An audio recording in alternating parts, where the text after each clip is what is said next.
The broadcast is now starting. All attendees are in listen-only mode.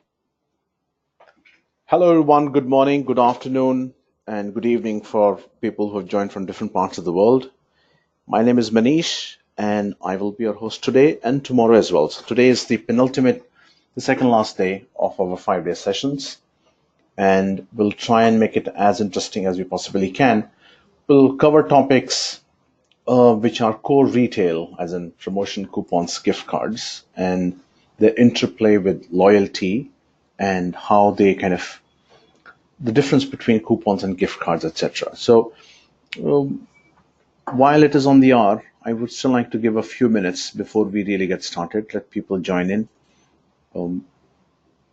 I'm expecting almost everyone to join who was certainly present yesterday. I hope so that everybody joins. We are almost there in terms of the count. And so I'll mute myself for about 2 minutes, not more than that, and then we'll get started. The agenda being promotions, coupons, and gift cards.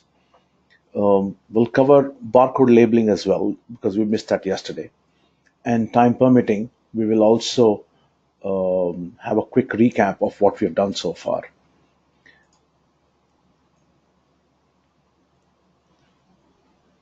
So I'll mute myself and we'll speak another minute.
So, good morning, good afternoon, and good evening, everyone. Thank you so much for joining. Today is the penultimate session, the second last session. We'll finish the sessions tomorrow. And thank you so much for joining in. I have almost the full house. Almost everyone who had joined yesterday have also joined in today. I have a few questions already. Peter wants to know, will we be doing the exam tomorrow? Yes, certainly, yes. I would. We would be all online, live on the webinar, and I would. I won't let you guys go till the time you attempt the exam. There are two certifications that we're talking about: the pre-sale certification and implementation phase one. So we'll try and attempt them because at the end of the day, those certifications form a very important part of your entire partner program, your partner levels, the commissions, etc. So these are very critical. The other thing we're talking about certifications, what I also wanted to inform the audience today is while we are doing these web sessions, they are very interactive, very informative for all of us. For me as a faculty and for you all as participants, it's very informative. You get a handle of what the application is all about. These sessions certainly are not a substitute to the classroom sessions where we actually talk and discuss implementation. Now, the fundamental difference between the two, should I say, sessions being that These web sessions, as I said earlier as well, are predominantly to try and explain and for you to understand the terminology, the concepts, the moving parts, the feature functionalities, things which are possible, not possible, general questions and queries that you may have around the product are addressed in these sessions. Another thing that we do in these sessions is we base the entire discussion on and around the iVend demo stack, which has a whole lot of all the applications actually installed and configured. What we are not able to do, and it's practically not possible, to try and run through an iVend retail installation and configuration ground up. When I say ground up, I mean, so let's say you have a business blueprint document of the business processes that a retailer might have, apparel, footwear, supermarket, whatever. How do we go about to install the application, plain vanilla? How do we configure the application one by one? How do we upload the master data? The interplay of integrated ERP, should there be any? Okay, how does we manage all that stuff? Profiles. There are three types. We talked about retail profile. We very briefly talked about the hardware profile. There is another one called the print profile, which determines what kind of printing needs to be done. So different print profiles, taxations, different kind of should I say promotions which are applicable in the customer's place. How do we actually go about configuring them? The one that you see here are the ones which are already pre-configured. But if you have to start configuring them all over again, how do you do that? So the demo stack and these sessions give you a fair amount of understanding and orientation of the product. You understand the buy side and the get side. You understand coupons and gift cards, the digital passes, the retail profiles, tills, end of days, etc. But a classroom session is where the real test is, where we try and configure the entire application ground up, and more importantly, with the viewpoint of the hardware. So, for example, if you have an Epson receipt printer, how do we actually configure that receipt printer, which is an OPOS device?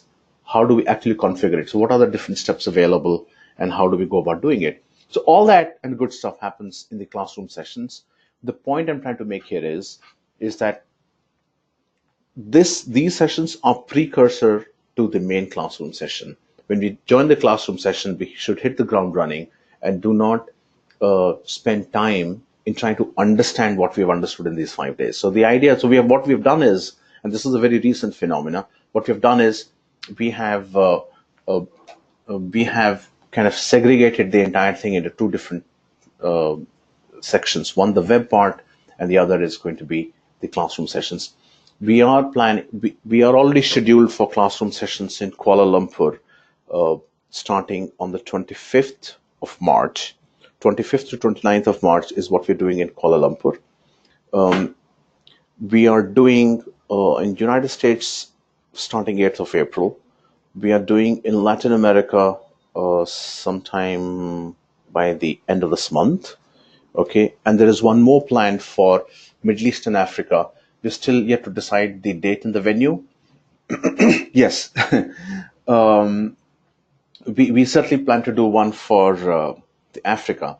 We are toying between the idea of doing it either in East Africa, as in maybe in Nairobi or Mombasa, or try and do it in South Africa, which will be Joburg or Cape Town. So we're still deciding what's the best way, depending upon the partner interest, depending upon where do we get the request from, the interest levels, we'll then fix the venue. For example, Asia Pacific, we decided to do it in Kuala Lumpur, reasonably central place for Asia Pacific, starting from 25th March, the week after next, all the way up to the 29th, 5 days. So Peter wants to know anything in Namibia. Yes, not in Namibia per se, but something in the vicinity, I would say. Maybe in Nairobi or maybe in Johannesburg. Robin wants to know, do you suggest we attend the classroom session before we attempt to take any certification exams, or would the sessions we have covered enough? Okay, very interesting question and very pertinent one. And Robin, you had also asked me another question on barcode masking, which I'll take up in the session today. So Robin wants to know, would these sessions be sufficient? These sessions would be sufficient if you want to, or rather the other way around, these sessions would enable you to qualify the pre-sale certification exam and possibly the implementation phase 1 certification exam. The implementation phase 2, the support, the developer, those certifications would only be possible if you are able to clear, if you are able to attend and the classroom sessions. So, short answer to your question, should you attempt? Yes, you should attempt certification after this, and I'll try my best to arm twist all of you to attend and attempt the exam tomorrow. But certainly the pre-sales one, you should. I mean, if I have been a good enough faculty, I think you would be able to clear the pre-sales one, certainly. So that's as far as the certification is concerned. We'll certainly try and do this. It's a fun thing, actually, beyond a point. You get 10 attempts, actually. You get 10 attempts to attempt the questions. You would be attempting, I think, 42, if I'm not wrong, 42 questions.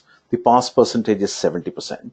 The questions are all randomly generated and covers topics, obviously, the back office or the management console. It covers topics around licensing, covers a bit of e-commerce, a bit of mobility, a bit of digital passes, a bit of everything.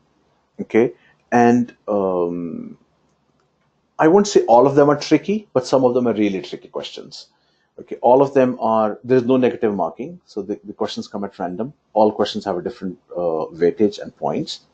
You would get to know whether you're passed or not. I mean, you get to know your result only if you're passed. If you do not get anything from us, that means you did not clear. So that's how it really works. Funnily enough, I'm the guy who managed the certifications also. So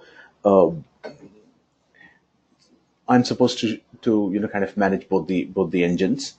But yeah, you should certainly attempt it. If nothing else, is a fun thing. Yes, Robin, I will certainly talk about barcode masking with expiry dates. Yes. So with that said, and almost a full house now already, which is thank you so much. Let's get started. So the topic of discussion and what we're going to talk about today are promotions, coupons, gift cards. I will come to barcodes and label designing towards the second half of the session because I really want to get this started when everybody is around. And we'll cover barcodes and labeling subsequently. I was also asked a few questions the day before yesterday, which I was not able to cover yesterday, so I'll cover them as well. Certain questions, which I will cover them today. So part of the second half would be more of a Q&A session. I'll try and unmute the lines and open the lines for any questions, live questions. All right, that said, let's get started. So promotions, coupons, and gift cards. We'll start with coupons, go to gift card, and then come to promotions. Promotions are, in our language, in iVend language, are called bonus buys. Okay, so we'll try and cover these. So go to iVend Management Console, you go to Operations, and you go to Pricing and Promotions. That's where we have all the price lists. We did speak about price lists very briefly. Okay, we have bonus buys, which is promotions, and bonus buy hierarchies. We'll come. The very interesting concept. We'll come to that. But let's start with coupons straight away. So the demo stack installation already has one coupon defined, which is 10% discount. I'll try and explain a new coupon that I normally circulate as a part of my campaign. When I run the campaign in iVend, I use this particular coupon. I will also try and talk about today, which is not on the agenda, but I'll talk about digital passes. What are the digital passes? How do you use them? How do you configure them? How do you refer those digital passes in iVend Retail? And how does the whole engine really work? So we'll talk about that. Okay. So the first one is CP10A001, which is a 10% discount. Okay, so let's first see what it contains. Obviously, a code and a description. Okay, then we give a UPC code. I give a UPC code because you may like to kind of have it as a barcode, a start date and an end date. Then talks about trigger multiple. This means that if you're issuing this coupon out, can it be triggered, as in can it be redeemed multiple number of times, or can it only be redeemed only once? So, so that's a trigger multiple part. Is there a minimum order value before the coupon can be redeemed? Redemption number per store. Okay, so how many times a particular coupon can be redeemed in the store?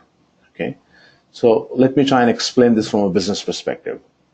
This small little setting could determine that a retailer could run a kind of a promotional campaign saying first 100 customers get a 15% discount. So if you make it this number as, let's say, 100, and you start kind of redeeming the coupons, it will stop redeeming after the 100 first. It'll not redeem. So the first 100 customers get a particular discount is a kind of a scheme that you can run using this. Now, if you say redemption once per customer, if this is ticked, that means if Edward as a customer walks in and redeems the coupon once, he would not be able to do it again. So it's a one-time thing. Normally coupons are distributed, I would say, rather indiscriminately. They're in print or an email or wherever. So the retailer has it in the back of his mind that these will be redeemed multiple different times.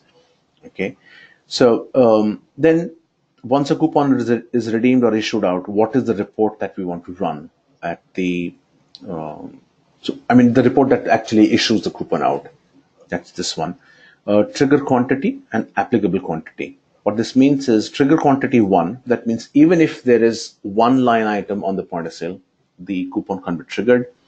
Similarly, applicable quantity, even if there's a single quantity that is mentioned in the point of sale screen, then the coupon would be applicable.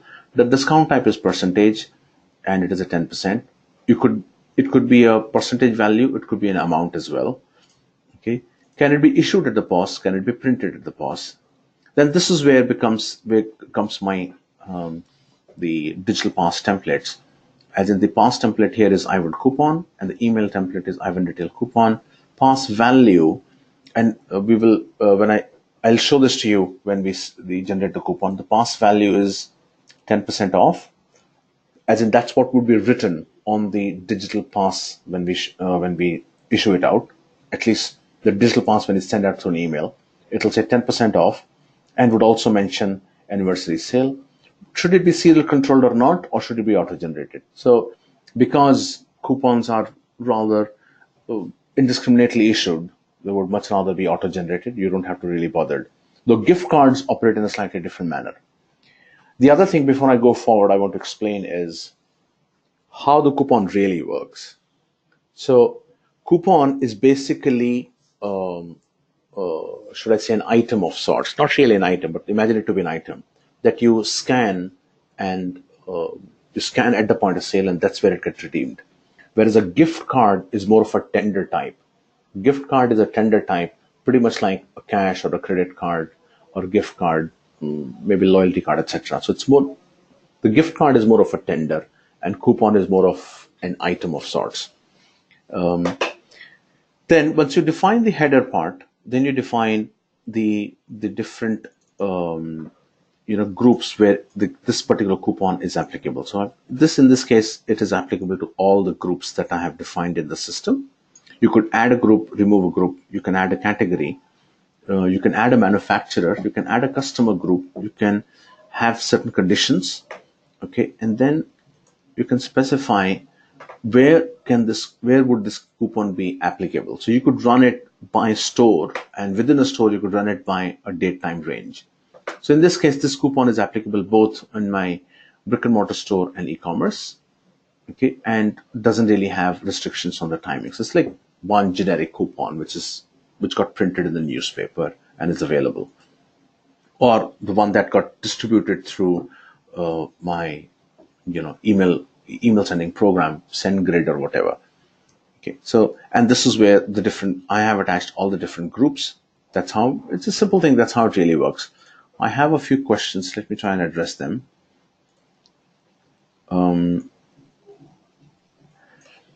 So Faizan wants to know, is the UPC code used in auto generation of the serial numbers? No, not really. UPC code is essentially, as I said, coupon would be scanned at the point of sale.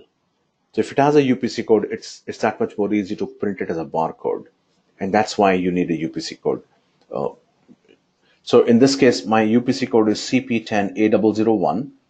So when I go to the point of sale and when I write CP10A001, the coupon gets applied. Let me try and show that to you. One moment. There's a 10% discount.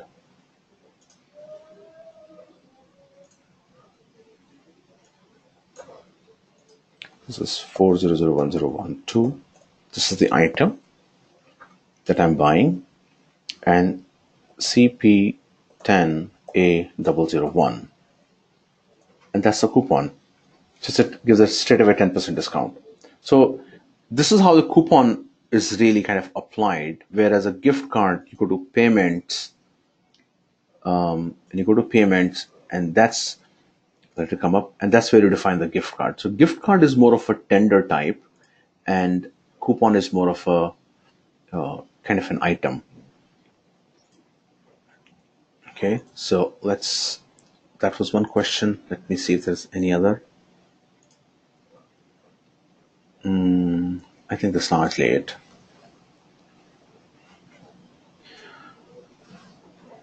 Okay, so let's go back to the coupon screen.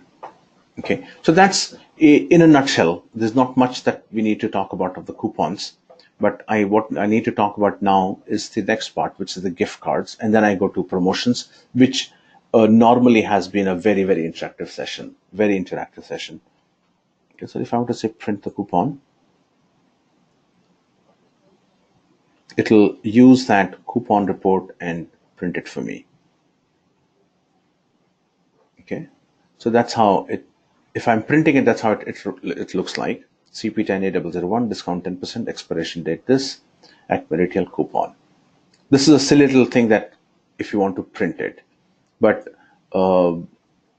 in today's times, you would much rather send it out as an email. So let's go here, and we'll come to that in a moment. We'll do the coupon transaction later. I have another few questions. 1 second.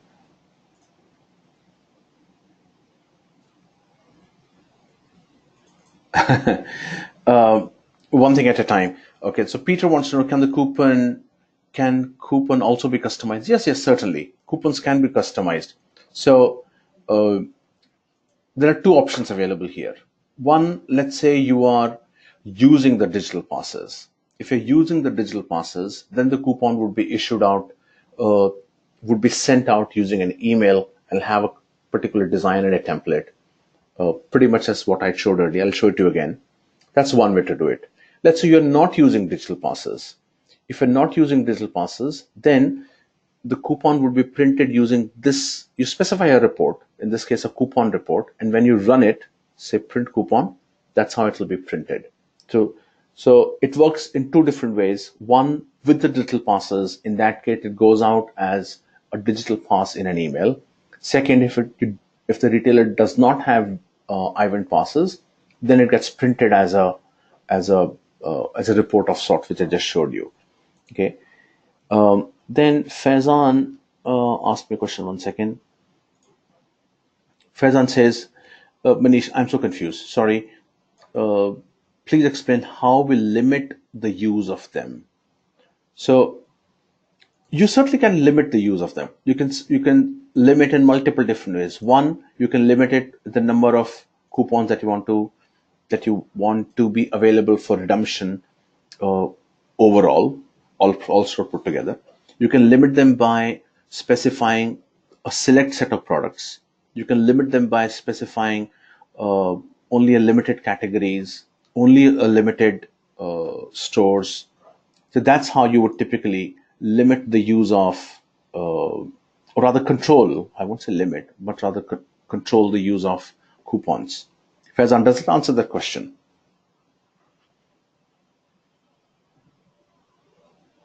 We'll wait for Faizan to respond, but let's keep walking till then.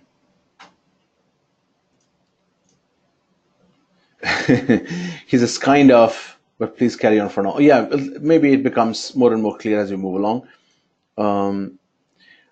Peter wants to know, where would you limit coupons to only be allowed once per sale? So when you say once per sale could be, okay, once per sale has many different connotations. One is, I'll answer the question in a moment, but give you a different situation first. So you buy whatever you have to, and they say, and the promotion or the promotion that you're running, it says for every $1,000 or maybe $500 of purchase, you will get a 10% off coupon, but that coupon can only be redeemed in the subsequent sale.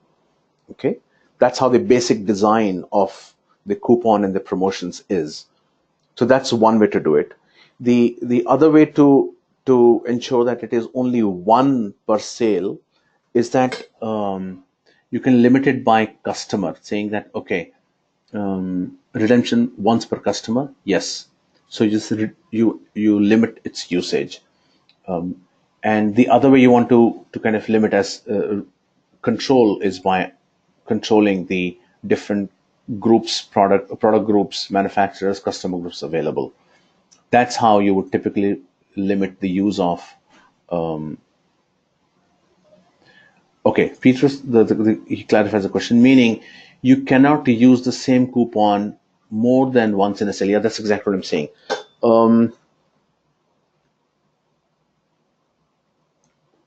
I think it is limited. Now I'm slightly lost, but I think you control it here. Yeah, this one says the trigger multiple times. If you say it is not triggered multiple times, then it triggers once and it's done. Okay, that's how you would limit its usage. Yes, got it.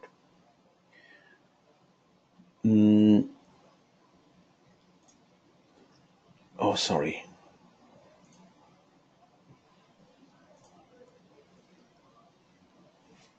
So Faizan, that's okay. Let me unmute the line. Let make it slightly more interactive, Faizan, so they can ask the question. One moment. I'm just unmuting a line so they can.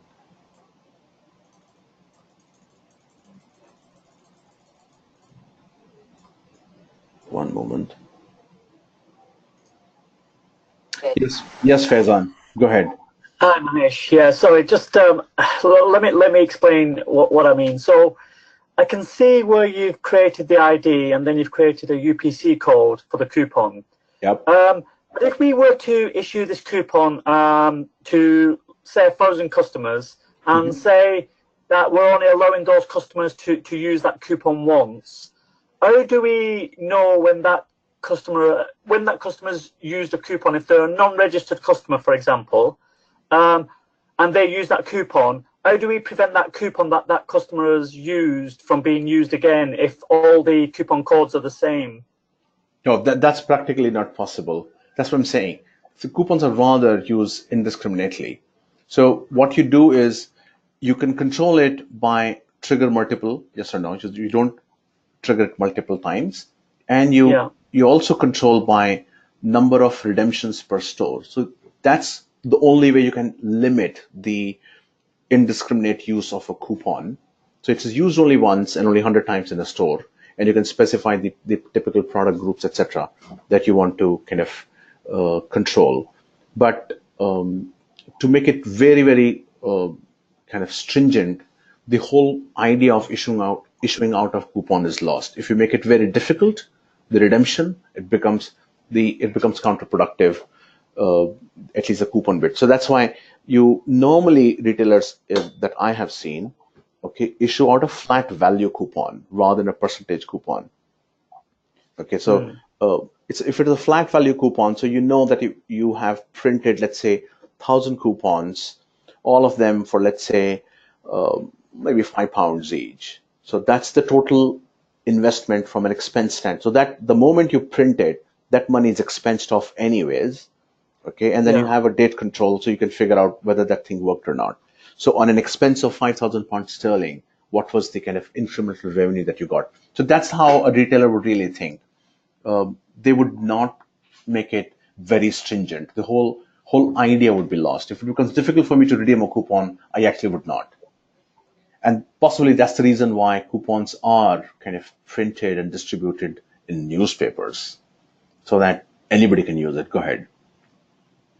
Yeah, so okay, so maybe you'll cover it somewhere else. I'm looking at I'm trying to understand where we would probably set up those coupons which are a serial tracked. So they're individual coupons, and then once you've used them, we burn them in the system so that they can't be used again. Is that somewhere else? Is that I maybe in promotion? Yeah, yes, it's somewhere we can say the coupon or serial control. I'll have to figure that out. I think somewhere we can do that. The coupon or serial control.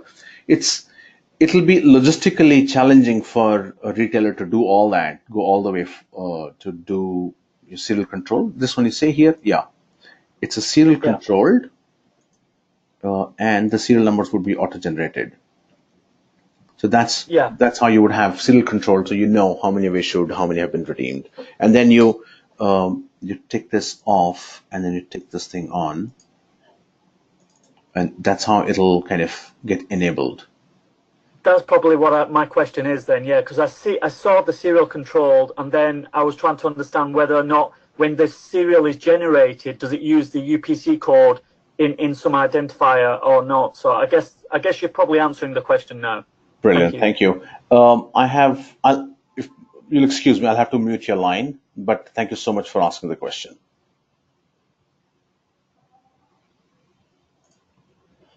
Okay, then I had another one. I think, John, we just answered that question. Would there be serial control for that example? Yes, there would be serial controlled. There would be serial control. Thank you so much for that. All right, so that was as far as the coupon was concerned. Okay, then let's go to still stay on the coupon. One moment. So I could have a flat value coupon defined like this, or I could have one specifically for apparel, footwear, formal footwear, etc. Or I could have a 20% discount brand awareness promotional coupon, as I call it, which I could be issuing out. So let's see if I say apparels. In this case, it is applicable only for the product group apparel and not for anyone else. Okay, so that's relatively simple, I would say. Let's go to gift certificates now, because that is slightly more involved. So when we talk about gift certificates, okay, let's start with a new one. When we talk about a gift certificate, okay, obviously code and a description, give a product group. So gift certificates are more of a product, okay. They are available as a product, and so you define them in iVend, and should there be an ERP at the back end, they create a back-to-back product in the ERP, which is saleable, but not an inventory item. So non-inventory saleable item is what gets created in the ERP. That's why you have a code, which is rather silly code. And so that's why you mentioned the product group here. You can specify the base price. Then the types of gift certificate, they could be pre-printed, they could be system generated, it could be user defined, or could be a type of an email. So pre-printed is, as the name specifies, so a retailer would already have a set of pre-printed gift cards, and all of them would have a serial number of sorts, a starting number, ending number. So you print them, kind of you mention that series, and they're pre-printed. System generated are the ones where the system automatically gives a number to the gift card, so that it's a 16-digit number that the system gives based on the series. You give us 16-digit number, you go to the point of sale, you specify the number, essentially someone will scan it, and the gift card will get redeemed. And the other one is user defined. User defined is where the number of the gift card is specified by the cashier. Okay. Now, in real world, in the production world, gift card would either be system generated or pre-printed. Very little chance that they would be user defined. However, for the purpose of product demonstrations and pre-sales activities, I always use them as user defined. It's easy for me to give a number and remember that number. So I use it user defined for purpose of demos, but in real world, they would always be user defined. And third, I have the email type, which can be sent over an email. Then the other tick that I have is use as a store credit. What that means is, let's say customer walks in, wants a refund. Okay, so instead of giving refund in terms of cash or loading back the credit card, many retailers, what they do is they issue out a store credit of an equal amount, which is essentially a gift card called a store credit, a credit note, which has a validity date, and the customer can come back whenever they want to and redeem that particular gift card for that store credit or a credit note. You can specify the valid number of days for a card to be valid. You can specify whether cashback is allowed on this or not. So I might buy, let's say, a £100 card and give it to someone. Then if the cashback is said yes, the guy can actually go to the cashier and say, give me the money. So most of the retailers do not allow a cashback on gift cards, but that certainly is an option available. On hold means on hold. UPC code is if you want to specify the UPC code. One second, guys. Excuse me.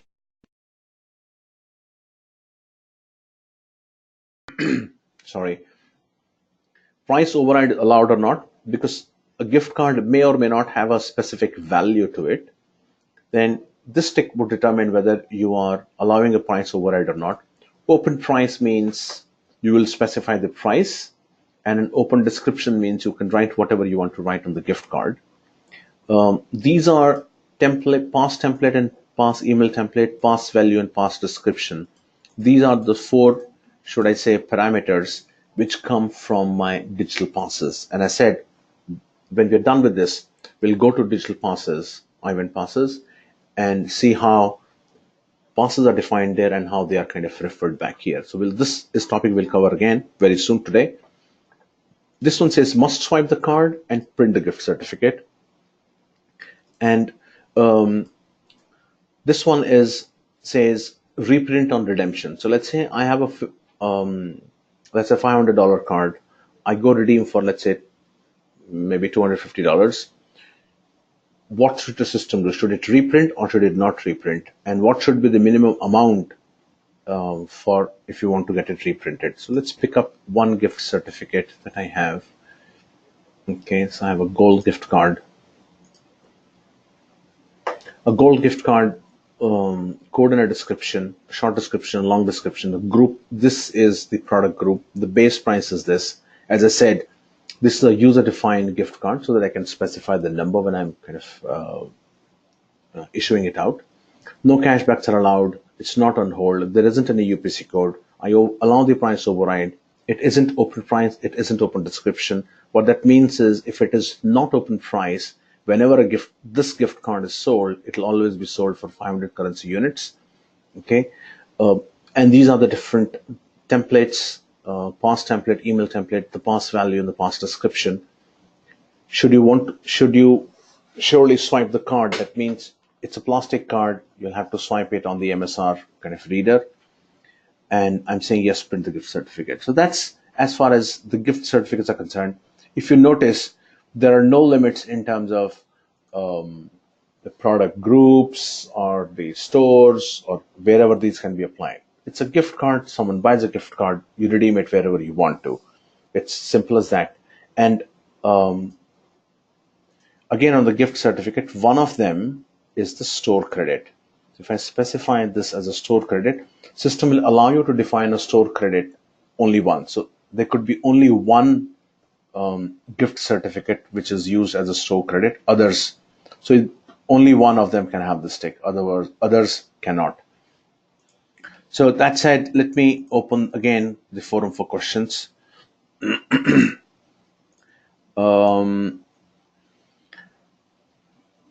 So Robin wants to know if the cashback is, and this is still, I think, back on the coupons. Robin wants to know if the cashback is disabled and there is an overtender, does it treat as a gift certificate as completely, or does it load another gift certificate, the remaining amount? Or let me read the question again. If the cashback is disabled, okay, and there is an overtender, means the customer paying for more, does it treat the gift certificate as? All right, okay, overtendering means that the gift card is for 500 and the total amount that you're supposed to pay to the retailer is, let's say, 700. What happens? Is that the question, Robin? Let me unmute the line. It'll be easy that way for you to explain. Yes, Robin, go ahead. Hi, Manish. What I wanted to know was, I've been given a gift certificate, like what you've got on your screen here now, and I have, let's say, $100 able to spend, but I'm only going to spend $80, so I should have a $20 remaining. Does that treat it when you disable cashback?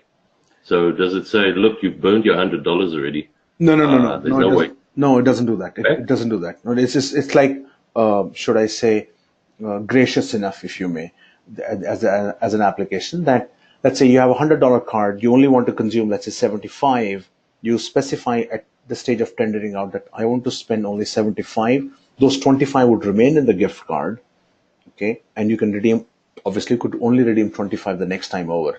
It's not that you use it once and the whole thing is gone. No, it doesn't work that way. Okay, so you don't reissue a new card. The customer will get to use that gift certificate again on another purchase somewhere. Yes, not only that. Yeah, not only that. You also have the option of recharging it back. So let's say you have, my gift card is essentially $100. You consume 75, or 25 are left, and I want to recharge it back for Robin. So I would recharge it by 100. So the gift card now would be 125. So that's how it really works. Okay, thank you. All right. Thank you so much, Robin. And to the point of the barcode masking, we'll come to that. I have that email. I'll respond to that. All right. Okay. Thank you. So that's as far as this is concerned. The gift cards are relatively simple in terms of how they're defined and managed. So let's try and do a few transactions on the point of sale and see how the application behaves, how the application treats these coupons and gift cards differently. So I am on the point of sale, okay, 4001012. All right, and I can say MKTG001. That's a 20% discount coupon. All right, and then I go to payments. Then I go to payments and select a gift card. And then I select a gift certificate. In this case is my gold gift card. I'm supposed to specify a number. Let me remember this, 9671-9. And I can specify that I want to use only 50 currency units. So this is 50, and let's say the remaining I want to do it in cash.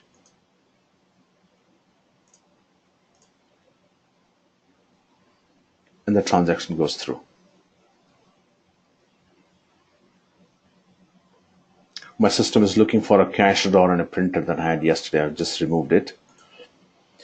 So it goes through, and if I were to go back and see in my,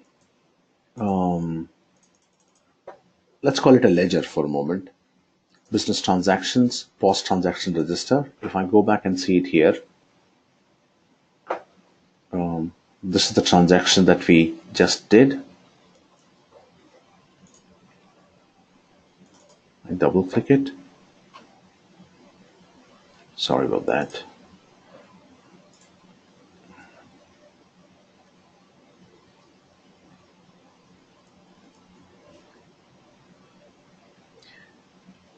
The application is closed. Sorry. I was fiddling with my application yesterday. I think that's the reason why this happened. Give me a moment. I'll put the screen on mute. I'll pause it. Let me start the application again. Give me a moment.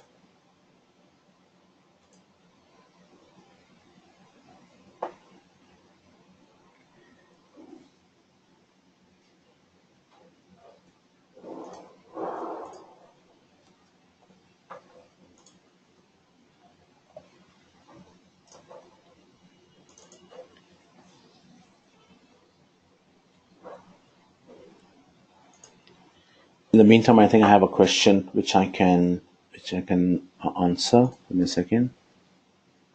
Oh, that's largely it. So while I wait for the system to come up, let's try and answer Robin's question. So we were talking, I think day before yesterday, about barcodes and barcode masking. There are two different types of barcode masking available. One of them is fixed length. The other is variable length. So the question was that, let's say the retailer is normal convenience grocery store, and there is a fast moving batch controlled item, let's say a bottle of Coke, or rather a crate of Coke that sells, it's a fast moving item. It's batch controlled. And what happens is, periodically the store manager or the person on the floor is supposed to manage the batches. And what they do is, once the batches come closer to the expiration date, they would much rather like to run a promotion on that particular batch, let's say 30% off or 50% off, everything must go, or something like that. So if you want to have such a functionality, then you will certainly need a barcode masking, because what happens is, you would no longer be using the UPC code which is printed on the Coke can, because that code remains the same.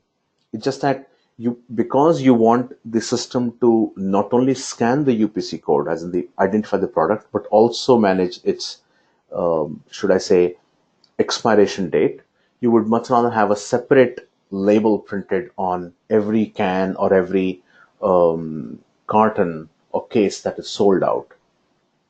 The way retailers normally work is that they're smart enough. They know the person who's managing the refrigerator where the Coke cans are placed. What they do is they keep the ones which are due to expire soon in the front of the refrigerator, towards the front of the refrigerator, and the fresher ones towards the back of the refrigerator, so that when the customer comes, he picks up the ones which are due for expiration much sooner than the ones which are at the back side of the refrigerator, towards the back of the shelf. So that's, in that case, what happens is, you don't really have to manage separate labels and print separate labels on each and every can or each and every the unit of measure, let's say a case or a carton. You would much rather do it that way. But if you want to control it individually, then you'll have to have a barcode masking, which not only has an item code in it, as in the UPC code, but also has the expiration date. Maybe the unit of measure is also you want to squeeze in to ensure easy manageability. Because if you're printing labels at the item each level, at the each's level, then it becomes a slightly difficult task to do it on a regular basis. You would much rather do it at the case level. I think that's, in my opinion. Robin, do you think that kind of addresses the question that you asked me?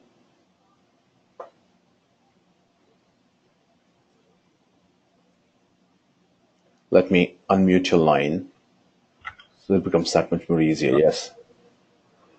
Thank you, Manish. Yes, that is currently how we do it in South Africa. But there's always been a topic about, is there a better way for us to manage that? Some ideas have come up where they said they'd be able to, as they receive the goods, they'll be able to insert the expiry date of the product. I'm still a bit stumped by that, because at the end of the day, Coke cans are still Coke cans.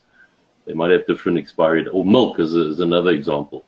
Yeah, milk there's a short shelf life. Yeah, milk is rather more appropriate than a Coke can.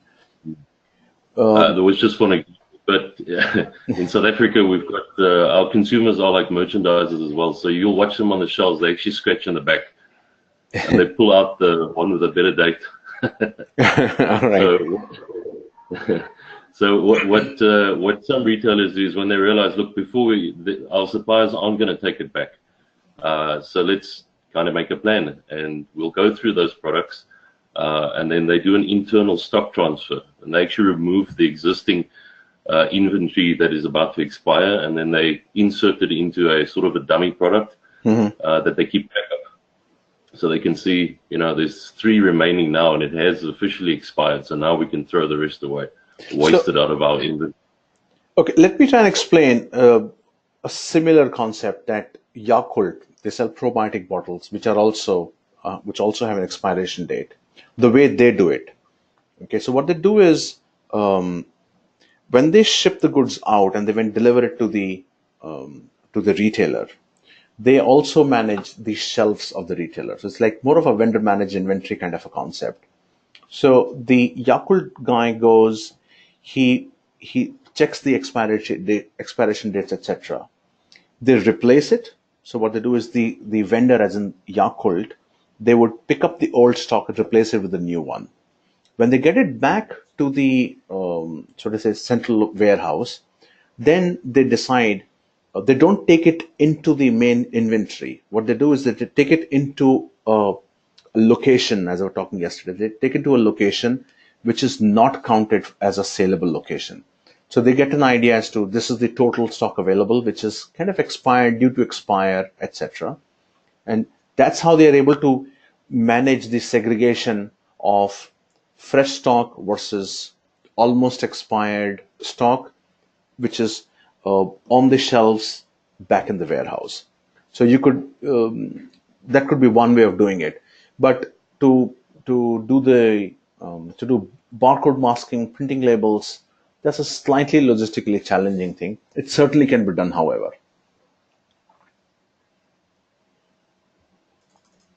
Thank you. All right. Manish. Okay, thank you. I'll mute you back. Sorry. All right. So that was, we were in the coupons where the system misbehaved. Yeah, I was trying to look for a business transaction. Post transaction register. The transaction would have come here already. So that's the one that we were looking at. Okay, a cash transaction, which we did on the main store. Okay. That said, I think so much as far as gift certificates are concerned. I would now like to switch to bonus buys and try and address the whole concept of bonus buys. Bonus buys is what we use, but typically the more colloquial term or the more popular word is promotions. Promotions, some people call it schemes also. So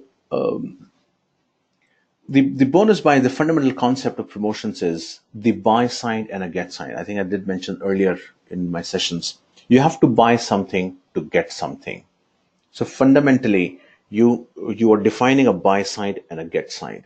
However, it gets slightly more sophisticated than that. There are two different types of promotions that we have. Let me first press the new button and try and explain this. I have two types of promotions. One is the bonus buys, the other are fixed price. The difference between the two is let's say, sorry, the bonus buy is buy this, get that. Okay, buy something from product group X and get a 30% off on a product group from Y. Fixed price is very simple. It says buy any of these for a fixed price. So buy 2 at a fixed price, buy 5 at a fixed price, buy 7 at a fixed price. Fixed price promotions are more quantifiable in terms of the numbers, not necessarily by value, so to say. So you buy 5 pieces at a fixed price of 1,000 currency units. You buy 2 pieces at a fixed price of a certain value. So that's a fundamental difference between bonus buys and fixed price type of promotions. Okay, you could run promotions between a date range. Okay, and within the date range you could run it between a time range, which means happy hours is something that are possible for promotions. We can specify that this promotion would trigger only on a minimum bill amount of so much, on a minimum quantity of so much. That means for a promotion to kick in, the transaction should already be of a particular value on my point of sale transaction screen. Similarly, at least 6 pieces, 8 pieces, 2 pieces should already be in my transaction screen. The discount type could either be a percentage or an amount. Obviously, it could be a percentage here. Maximum redemption count per store, that in a particular store, how many times can this promotion run? So again, the concept of first 100 customers. Can it repeat in a transaction? So let's say buy trousers, get a 30% off on shirts. So if it is a 1:1, buy 1 trouser, get a 30% off on a shirt. What if I'm buying 2 trousers? Would I get 30% off on 2 different shirts? So This means, this small little tick determines whether whether promotion can repeat in a transaction or not. Then promotion applicability count. So if I tick this off, it'll tell me how many times can it repeat in a transaction, if at all it can repeat. Then should the promotion, when it is running, should it check for the lowest value item? Okay. Should it exclude the discounted items? Should it apply on scan or not? Well, this is a very interesting bit. We'll come to that. I'll try and explain this when I show you the promotion.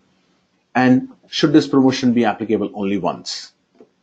So once I've done this, I call it the header part of a promotion. Then I go to the setup part of the promotion. So let's pick up simple one. Buy X, get 50% off on Y. And then I'll go pick up the slightly more complex ones. Buy X, get a 50% off on Y. Says it's a bonus buy, it's active, it's not on a date range, nothing to do with bill values or quantities. The percentage is not applicable here because we'll do that in the setup. And whenever this promotion is applied on the point of sale, the promotional item, the item which comes in the promotion, and also the promotion per se, both of them would have a kind of a purple color. That's the header. Now let's go to the setup, where we actually define the buy side and the get side. So from a buy side point of view, I could either be buying a product, an individual specific product, 100109 in this case. I could be buying a product from a group, a product from a category, or I could be buying anything. Okay. So when I say this one, I need to buy one piece, which is mandatory for me to buy this. So my buy side is defined that whenever I buy 100109 mandatorily, I will get, from a get side, I could get either loyalty points, I could get a product from a group, product from a category, I could get a coupon, or I could get a gift card. In this case, I'm saying you buy this, you get this particular product with a percentage discount of 50%, and the system will show you a prompt. It'll show the cashier the prompt that, okay, this is available. And this get side is optional. That means the consumer may or may not decide to go for this promotion. So it'll show the prompt, but it is all optional for the customer to buy it. So let's try and do this. 100109. Let's see what happens. I go to the point of sale, 100109. I scan the item, and the moment I scan, the system will throw a prompt to the cashier saying that cashier should inform the consumer that, excuse me, there is a promotion available wherein if you buy this particular item, you get a 50% discount. So if I press cancel, it will not be applied. But if I click this and I press OK, the promotion gets applied. Okay, and it says that this particular item is a promotional item, get a 50% discount, and the promotion that is applicable is buy X, get 50% off on Y. That's how it kind of shows on the point of sale screen. Let's go back to the promotions again and make it slightly more complicated. Excuse me. Now let's say pick up this one. Buy 4, get the 5th at the lowest value for free. Okay, let's see how it works. So code and a description, it's a bonus buy. Okay, there is no conditions on bill amount, quantity, and discount types. It can certainly repeat in a transaction, and it has an apply on item scan, and this is a promotional color. Okay, so let's see how it looks like. So I go to my point of sale, 100102, 100103, 100104, 100105, 6, and the moment I scan it, it automatically says there is the lowest value is for free. So whichever is the lowest of these items, this one is at 100% discount. Everyone else is at 10% discount because that's what we have anyways agreed that all apparel are at 10% discount as a part of my price list. And this is the promotion that I applied. So far what I've done in this transaction is, if you noticed, this apply on item scan, that means the moment I scanned the fifth item, the promotion got applied automatically. And it got applied on the lowest value. Okay, let's go back and see it. But what if I am buying 8 pieces? If I'm buying 8 pieces and the lowest is actually the 8th item that I scan, then what will happen? Then the consumer would not get the benefit. Okay. And so how do I manage a situation where the system, when I'm scanning 8 pieces, my promotion is buy 4, get the 5th on the lowest value free, and the promotion is repeat in a transaction. It would typically be repeating twice. Not really, because I need to scan 10 items for it to repeat. So I'm scanning 8 pieces. My promotion is applicable on total number of pieces being 5, but I have 8 of them. So in that case, I switch the apply on item scan off, and the promotion will kick in only when I press the payments button. So let me try and do this at runtime. I void this current sale. I go back to promotion. I say, do not apply on item scan. I press OK. Go here and see if I can still do it. 100102. Sorry guys, this will take a while.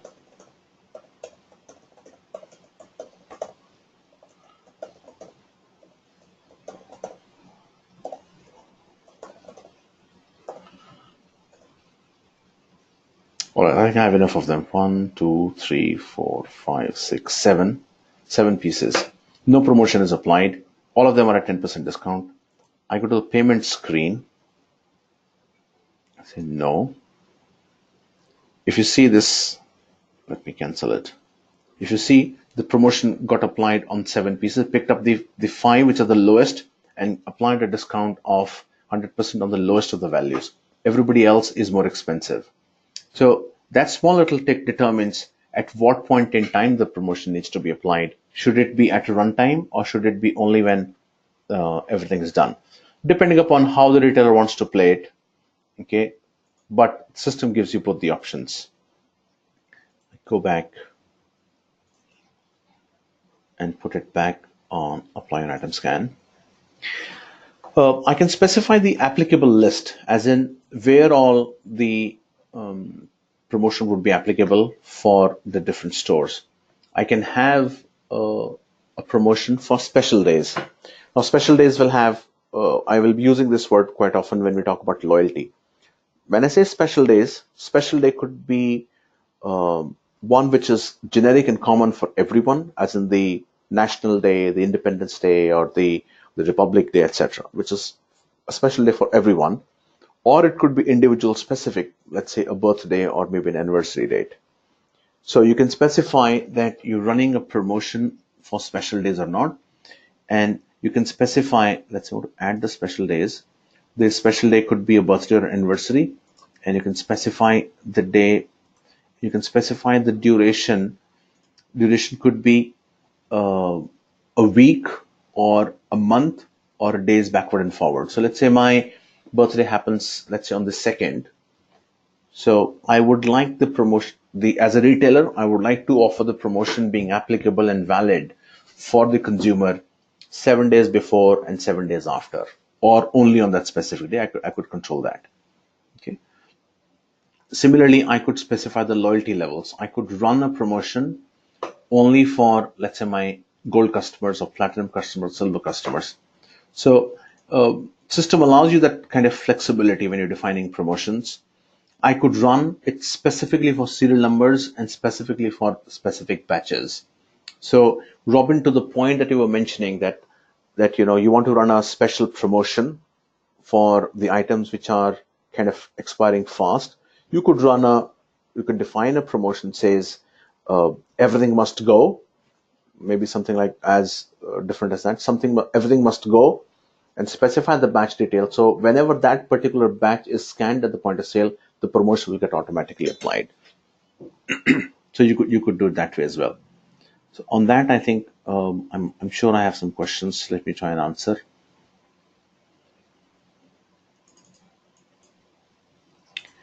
Okay. Okay, Robin. To the point of bonus by conflict, I'll answer that. That's my second topic. I'll cover that. Philip wants to know what would happen if I entered one SKU quantity equal to 9. All right, let's try and do that. Okay, let's try and do that. I really don't know what would happen, but let's see. 100102, and I specify the quantity as 9.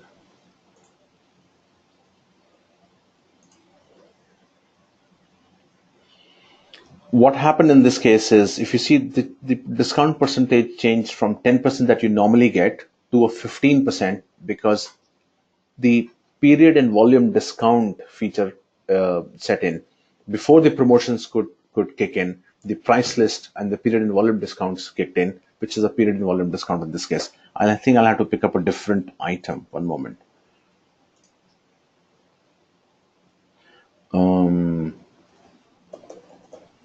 Not sure whether this is the same group or not, but let's see.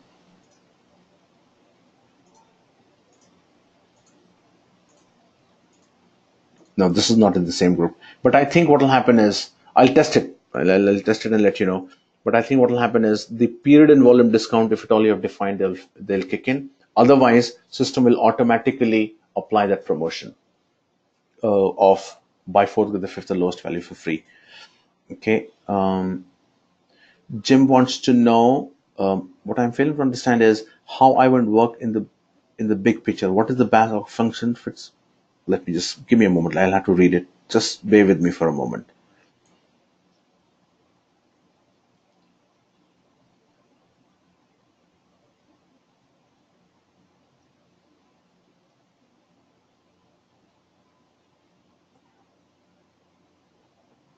Okay, Jim, I'll answer the question in a moment.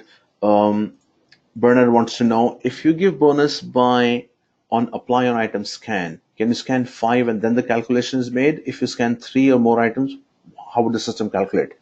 So, Bernard, the way, if it is on item scan, what happens is, on every scan in the background, system runs that hierarchical setup. It looks for that item and its applicability across different promotions and price list all over the place. Essentially runs the entire promotion engine before it resolves the item and moves to the next to the next level, to the next line item.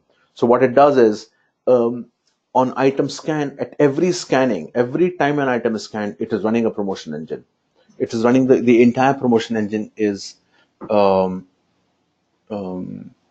the entire promotion engine is being kind of executed every time. So that's what happens when you doing an item scan. Whereas otherwise, if it is not an item scan, that promotion is not on item scan, it will still run the promotions engine for the others, but it will also run the promotion engine when you press the payments button just before you tender out. So the promotion engine runs twice over, one on every scan, and second when you press the payments button just before you're trying to do the payment. Felipe, yes, I'll test it. Felipe has left, that's fine. So, Jim, to the point that you're asking, and for the benefit of everyone, let me try and read out the question first and then the answer. What Jim wants to know is that there is a customer who's currently using an old version of JDA, for example, for all their products, promotion, warehouse management, etc. The question is, how does it tie together? Does iVend become a replacement to the JDA? Do they stop using existing system? Do they stop using their existing system or promotion they can use both, etc.? So, Jim, I'll open the lines in a moment, but let me try and answer. iVend Retail is fairly modular in nature, all right? So there are a couple of engines that can be deployed individually. One of them is the loyalty engine. Promotions, I'm sorry, is like too inbuilt and ingrained into it. But let's say the loyalty engine, when we see it tomorrow, we have had so many requests saying, we only want a loyalty engine. This covers most of the expectations that we have. It's only the loyalty engine. You could come around and say, we only want the digital passes. you only want the e-commerce. So depending upon the how much that does a retailer want to change in the existing system, okay, promotions is something which is too ingrained in the application, so the promotions engine cannot be taken out and deployed separately, but other pieces can be using the APIs. Okay, but the way the industry is moving today, most of the retailers have are moving from best of breed solutions to a single suite offering. It's easier to deploy, far more easy to maintain, and it gives them that flexibility. I mean, for lack of a better phrase, a single necklace triangle of sorts. Okay, so it my suggestion would be that if they want to move, they move lock, stock, and barrel from one application to the other, preferably iVend Retail, but not necessarily iVend Retail. On that, let me open the line so that you can answer the question for the benefit of others also. Give me a second.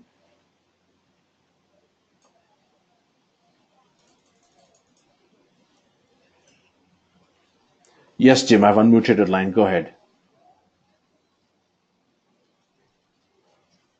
All right, so basically, my experience with POS and the back office systems is quite limited. Okay. So it's just trying to understand the scale of what iVend offers. So will it be used to replace their JDA system? I mean, can you use both together, or does iVend, can you put all your product information in there and that becomes basically your repository for all your products and you run your business from iVend? Okay, understood. My suggestion would be they should move from, not that JDA is not a good application. It's a brilliant piece of application. No denying that fact. It's a good application. But if they are looking for the, should I say, modern retailing concepts like, digital passes, proximity marketing, mobility, and mobile point of sale, if they're looking for something on those lines, the entire omni-channel concept, click and collect, JDA does a good job, but only so good. All right. So my suggestion would be that they should seriously try and evaluate an iVend Retail as a solution, because it's in the second level of, should I say, maturity. More so because of its APIs, ability to integrate to a third-party solution. It has its own SDK, so you can develop extensions on your own, as in the partner can do that. Because it is slightly more, from a technology standpoint, slightly ahead of the curve, and kind of would safeguard a retailer for at least for like 7 to 8 years, because that's the kind of time frame a retailer takes for them to move from one generation of the application to the other. So I would suggest that if they're looking for a change, they should look for the complete change rather than mixing and matching. Okay.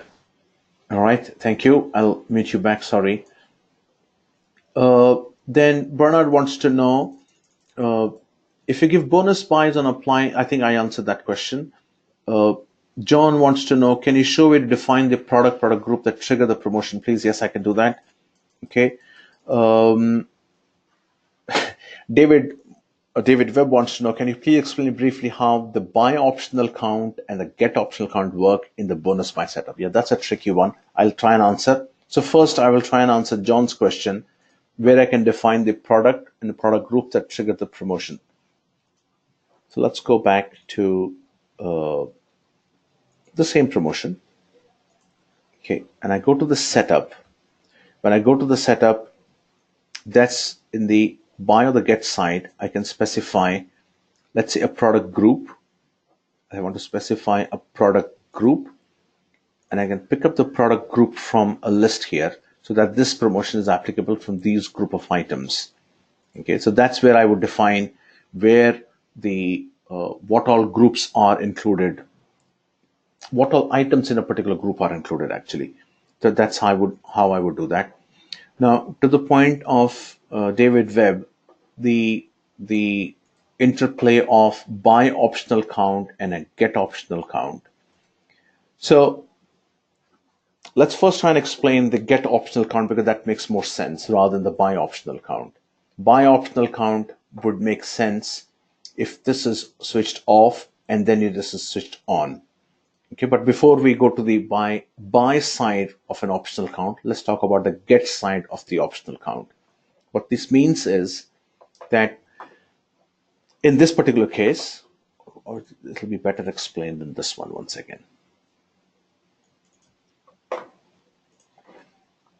In this particular case, where I'm saying my buy side is a specific item and a get side is also a specific item, I have the option, the customer should have the option of either accepting or not accepting the promotion, which is how it came up when it popped up. So when you say it is a show prompt, this button would be applicable only when it's an individual identifiable item rather than an item from a group, product group, category, etc. So the optional count determines whether you want to give the option to the consumer whether he wants to or doesn't want to get the get side. Okay, that's as far as the get optional count is concerned. My buy optional count is applicable when you have more than one line items. When you have more than one line items on the buy side, then you specify what is your buy optional count, as in you should buy at least 2 or maybe at least 1 or maybe at least 4 of these. So if imagine a situation where you had many such buy products on this side, 1, 2, 3, 4, 5, and you want to run it only for any 2 of them. So my buy optional count is 2 and my get count could be an optional or not optional. So you play around with it, you'll get an idea. Okay, but how do I say this? It's more of a tongue twister of sorts as to buy optional and a get optional. But that's what essentially means, as the name specifies, that you are offering an option to the consumer to buy or not to buy, to get or not to get a particular item from the promotion. Let's go ahead, which I did.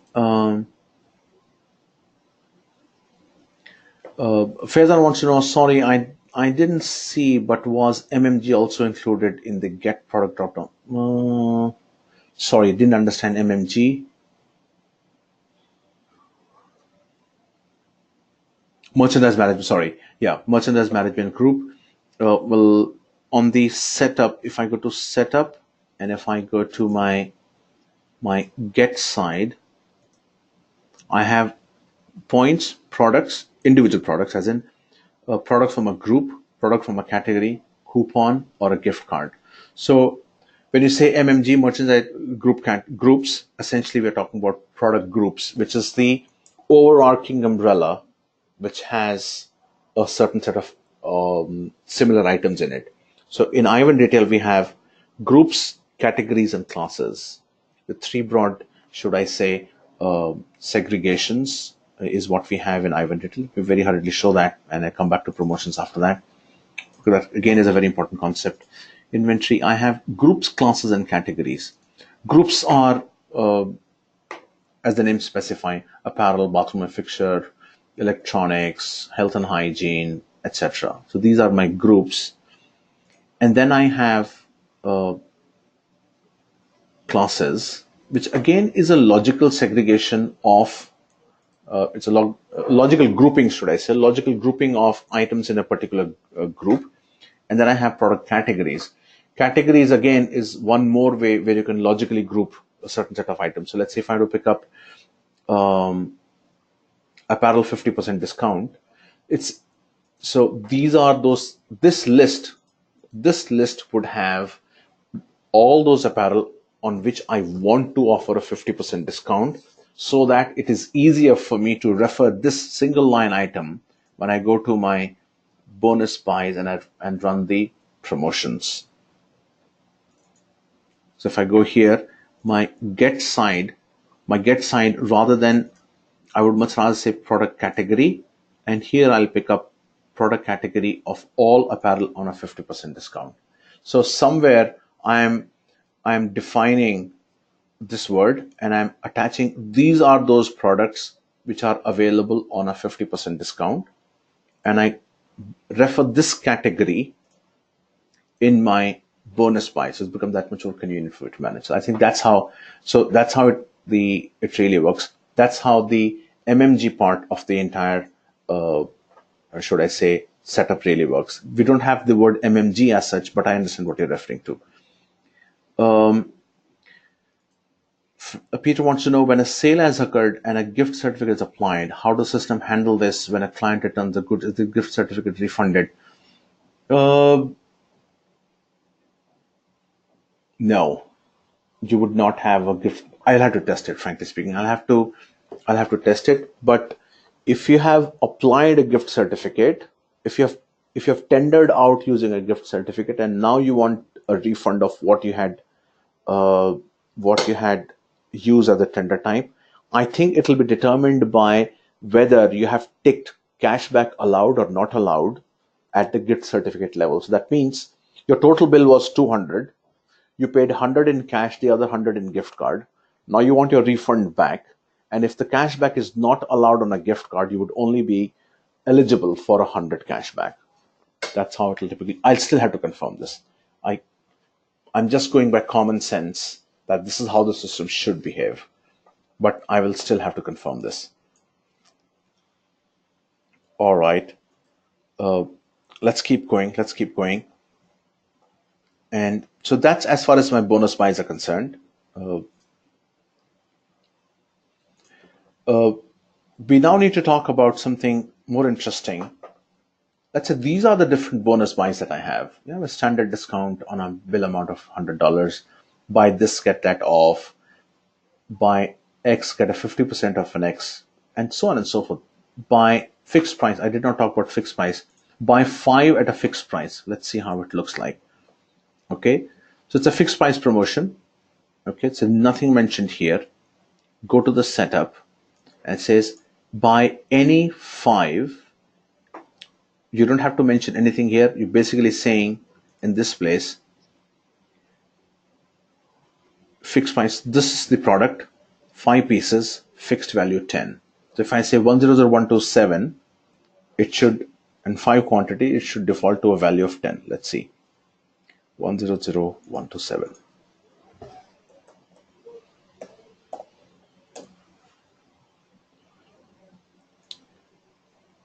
And I said 10.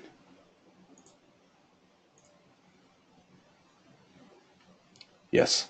So that's how it works. This is the promotion that is applied, by 5 on a fixed value. I mean, with taxes, etc. managed, that's the total. It'll come out to, as in like by 10, by so many pieces at a fixed value. That's how a fixed value promotion would be defined. But what is important for me to mention is that once you defined all these, how would the system know? So there was one of the questions I think Robin asked, how would the system know which promotion is to be applied first and which is not to be applied? So we have something called a bonus buys hierarchy. What it determines is, I'm defining the hierarchical structure. So the, the promotion engine would enter here at the top, and it will start looking for the particular item one after the other in each and every promotion. And the moment it finds that item that's in this one, it will not try and look for the same item in the other promotion. So it will just kind of move out of the loop, so to say. So I define the bonus buys hierarchies, okay, so that it's easier for the system to decide which is to be applied first and which is to be applied later. So basically a conflict resolution mechanism. Okay, so that's as far as my bonus buys are concerned. Let me see if I have any more questions. No, I'm good. Philippe had to leave, so he's out, and yeah, that's not later. So that's as far as the bonus buys are concerned. So let me go back to the agenda slide 1 minute. So we spoke about gift cards, coupons. We haven't spoken about passes yet, which I'm going to talk about. Okay, we did bonus buys at length. Bonus buys hierarchy we did. Special orders and sales and special order transactions is what we did yesterday, but we can do a few more. Where, if you remember, we had an order on which we applied a fulfillment, then we went to the mobile point of sale, and then we kind of tendered it out using the mobile point of sale, or rather delivered using the mobile point of sale. That's what happened. Then I have one. Faizan had to leave. It says he had some important assignment. He had to leave. He'll meet us tomorrow. And Peter says, when a sale has occurred as a gift not applied. Okay, this is something I said I will confirm, Peter. All right, so let's keep walking. What I need to talk about is something completely different from iVend Detail, which is my digital passes. So let's go there. So as I said, it's a cloud-based solution, and if you have installed DemoStack appropriately, somewhere in the setup it says you want to set up your digital passes account. So let's go here, pass.ivend.com. Okay, and I say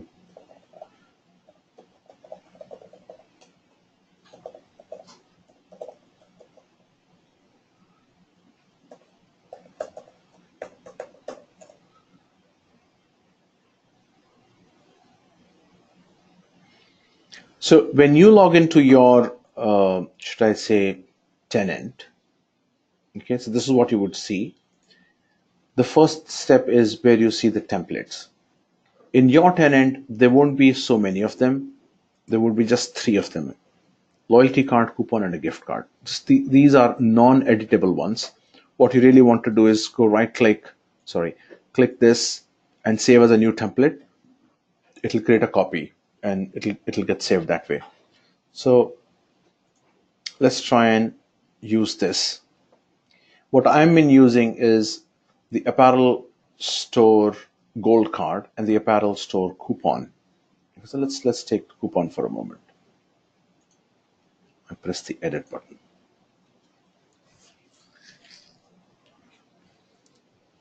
So there are different options available.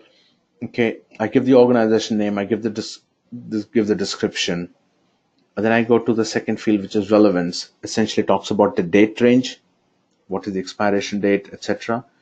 Then we talk about the barcode. We normally don't change this because this is a 2D barcode that we have picked up as a format. Okay, so, and we say the barcode message. So MKTG, when I say MKTG1, that's what comes up here, the barcode message. And all of them have small little tool tips here for you to explain as to what you really want to, what this particular option is all about. Then I go to the style. It has, I can specify the color, the foreground, and the label. When I say color, I mean this part, this color. Let's say click here. Okay, I could either give a specific RGB combination, or I could just play around and get slightly creative. It's a shade of blue and a darker shade of blue. So each basically need to decide what kind of color scheme looks good for that particular retailer. Okay, this is a very should I say, retailers like this, at least in the demo stage, because it gives that element of personalization that okay, someone has created digital passes for my account. Okay, so that's this part. Then I have the foreground. Okay, then I have the option for specifying the color of the label. Normally I'll just do the background and I'm good. Then I have a logo, which is this one, the small little logo that comes up here. It's a PNG transparent thing. Okay, I can upload it. It gives you the size 80 by 80, similarly 40 by 45 PNG on the back side. Then I give the strip, which is this one, this image that comes up here. I can specify it here. Once I've done here, then go to the next one, which is header, this part. Okay, I could write iVend Retail. I could write the name. This would typically be the name of the retailer. Then I specify here what is it applicable for. Exclusive offer for all products. I could write apparel. I could write footwear, or whatever I want it to be applicable to. Then I have the primary fields. I don't touch them. I don't touch the secondary fields. It's only basically this that I mentioned, valid until whatever date. Then I have the auxiliary fields, which I don't touch. Then the back side of the coupon would typically you want to mention the terms and conditions. And for more information, visit so and so place. Then comes the last part where I kind of geofence it. So I'm saying I would be in a position to specify the geofencing details. So if I click this one is not loading properly for me, but I would give the address here, search, give it a name. So let's say my Oxford Street store or whatever. So I give the different store names here, save them, and specify the minimum distance. Let's say 5,000, it could be 5,000, it could be 100, it could be 10 meters, depending upon how you want to define the vicinity. Once you've defined it, you save it. When you save the template, okay, so it will get automatically saved. Then what you really need to, so what we have done so far, let me try and explain this again. What are we, one step at a higher level? What we're trying to do is, essentially we are trying to define and design a coupon. We just designed a coupon which has a specific color scheme, has a specific branding, okay, has a specific information that goes whenever the coupon is shipped out or sent out. So we just designed a coupon. And what we also told the coupon, this design, is that these are those, let's say 15, 20, 30 store locations where it should automatically send a notification. What we also told the system is that this is the vicinity. When I define that if this is the store, then the definition of the vicinity of the store is, let's say, 100 meters or maybe 500 meters or 5,000 meters, depending upon how I want to define the vicinity. So I've defined that. So just a template that I have created. I haven't done anything to it yet. I've just created a template. All right. Now, because these templates would be distributed as an email, via an email, I need to define an email template also. So let me show you how an email template looks like. Okay. Let me go to the last one. Yeah. My apparel store coupon is my template, is my email template. What I've done is the apparel store coupon is the name of the template, from address, the address from where the email would go out, the title, the subject, and here are simple placeholders. Okay.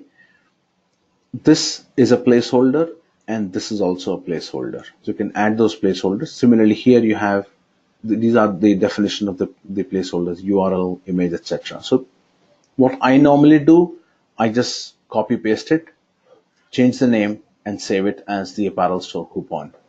So now I have a template and I also have a template of an email in which that past template would go out. All I now need to do is tell iVend Details somewhere that, okay, whenever this coupon is transacted, then use this template and use this email to distribute it.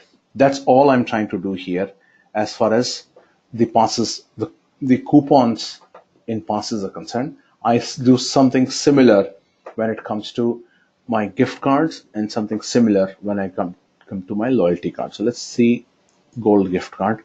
It isn't much different.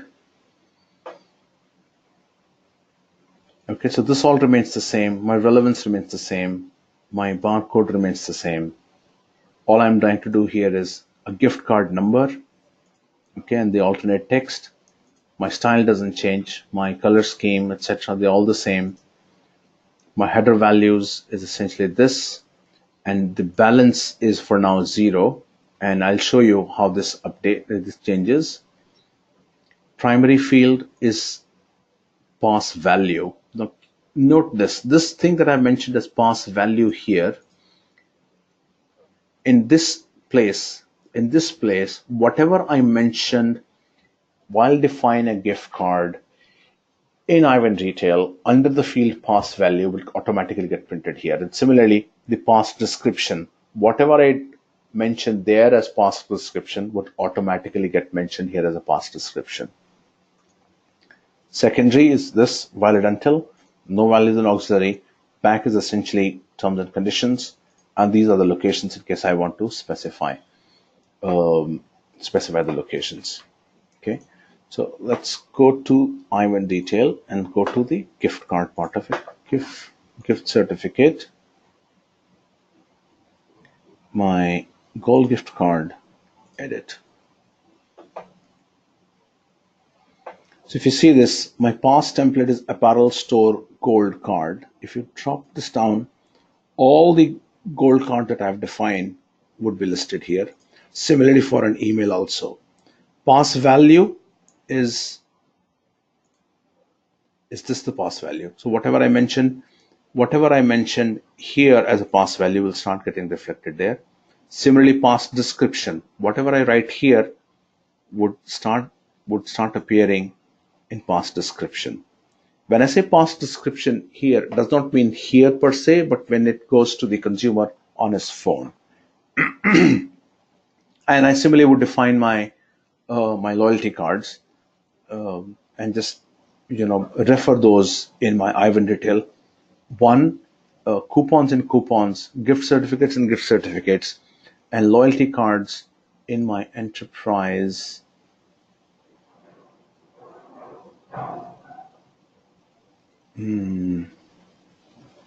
Sorry, in my communication settings, passbook settings for my email template for loyalty, and sorry, the pass template for loyalty and email template for loyalty. That's what I define.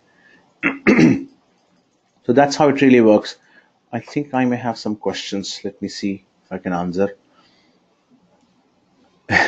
Robin wants to know what is the maximum number distance in miles or kilometers. Well, I haven't tested it, but let's say you were to have a retail store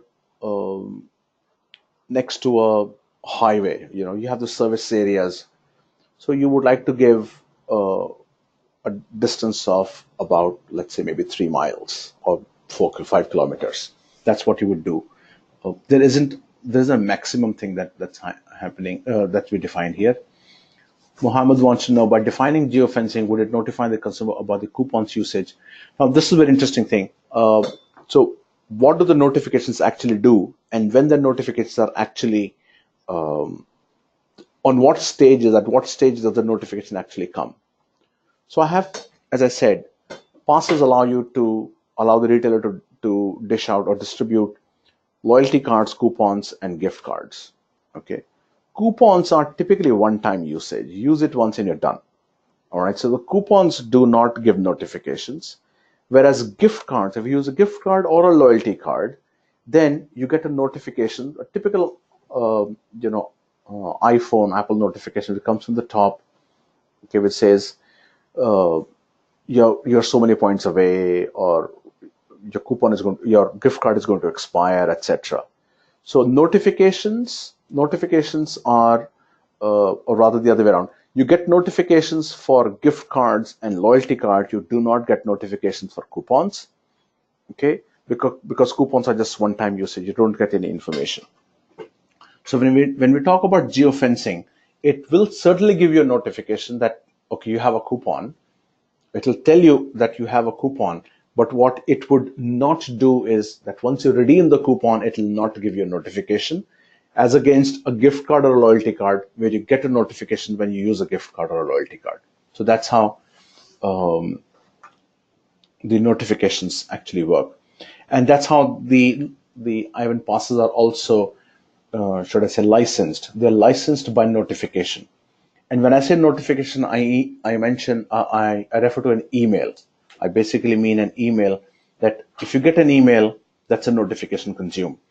And the passes are licensed in batches of, I think, 10,000 notifications in a month to 50,000 notifications in a month. That's how they are licensed.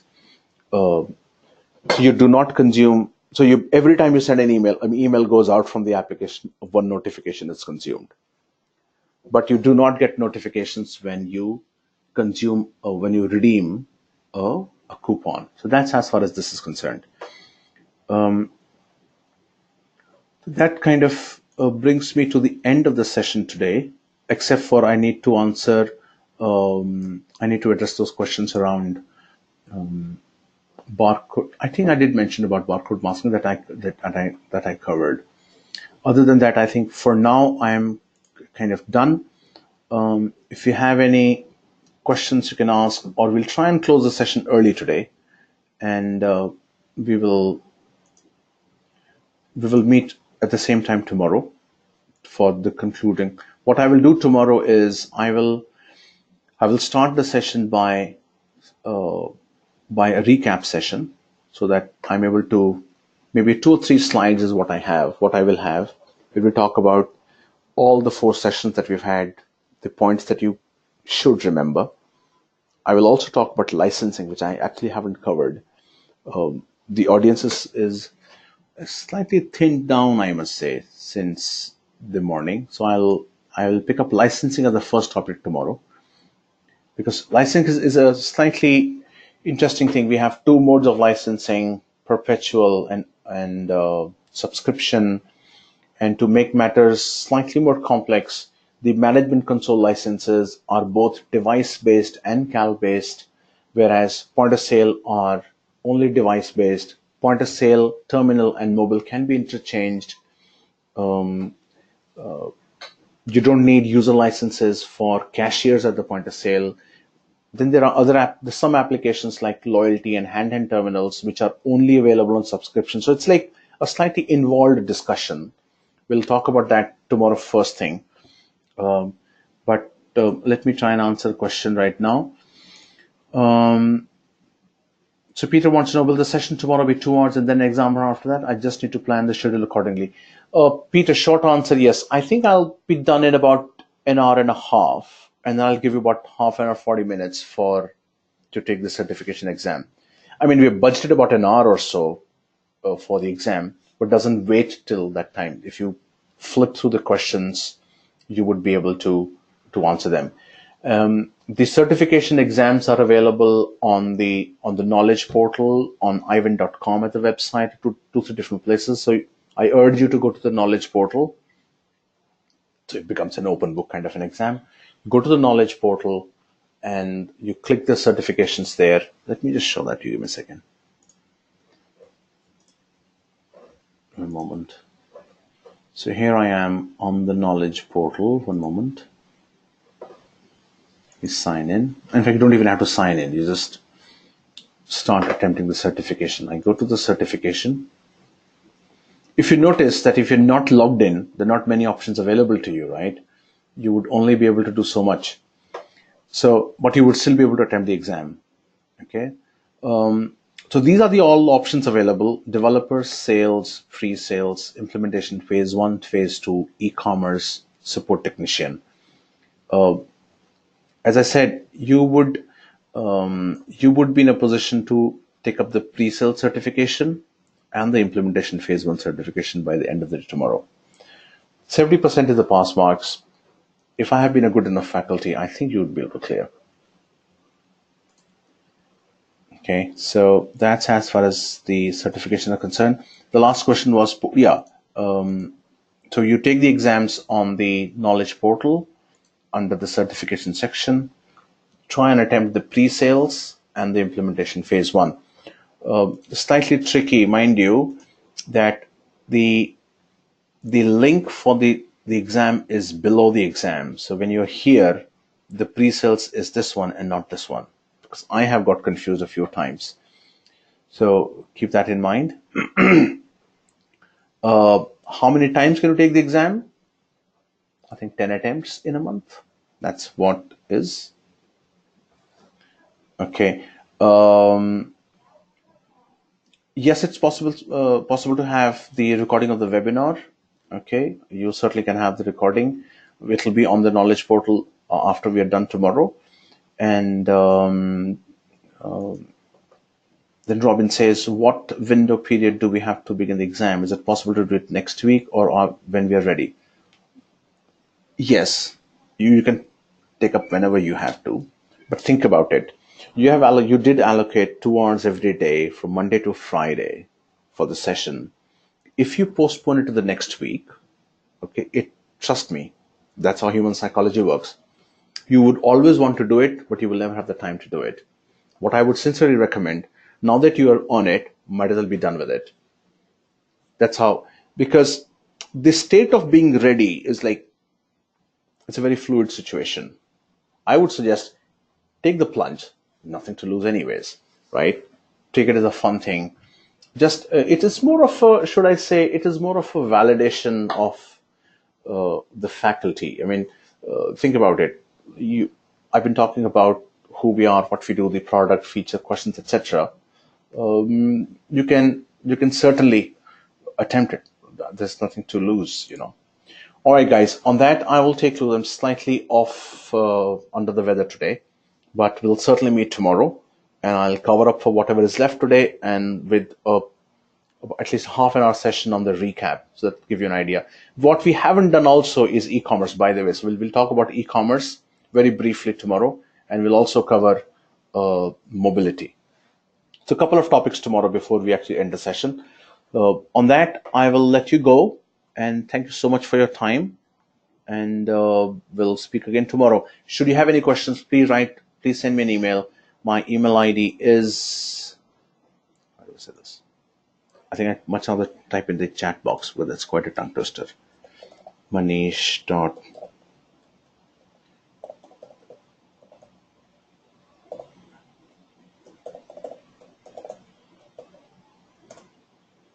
Yeah, that's my email ID. Send an email. I'll try and answer them. All right. So thank you so much. Thank you very much for attending, and we'll meet again tomorrow. Thanks, and bye-bye.